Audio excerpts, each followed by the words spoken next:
Welcome, Tanya. Thank you.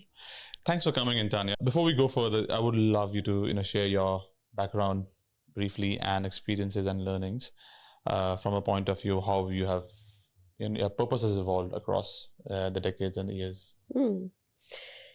I'm Perth born and fortunate to have wonderful family around me, big part of my life. I have 3 children and a husband, and work in multiple, industry sectors, have lived overseas and worked overseas and had the privilege of studying overseas as well as here.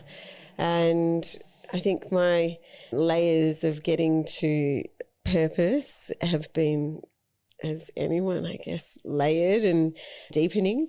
And I think that where I find myself now with the work I'm doing with Special Olympics has come about from a sense of gratitude that fuels my purpose, I would say. I think I want to share hope and bright futures for people is where I think that there's a space for so much to be done. And I think the inspiration comes from humanity and connecting with people.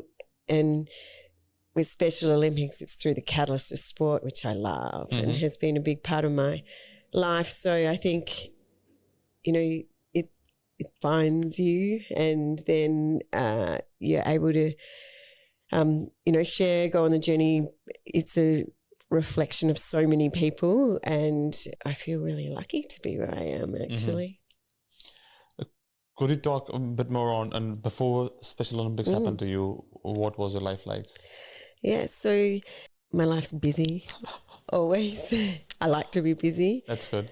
I really enjoy, a full life of family, friends, travel, education. I've always felt driven for more and fueled to do. And very much I feel like you go on the journey and you're programmed almost for a future, and you get, you travel or you do things, you get inspired, you meet people, but really you're pretty focused on achieving what's in your mind that you think you will achieve. And I think, you work incredibly hard, and sometimes you come up for air and you go, and you kind of get a sense check, and then you go back down and work again. And I think my life was very much, like that. Children were a big chapter in my life. Being able to have children was not straightforward. And then when you have children, that's not straightforward. And I think that gave me, that part of my life, I'll say, gave me a lot. It put me back into study. When we were trying to have children and it was difficult, it made me return to my want to do further study.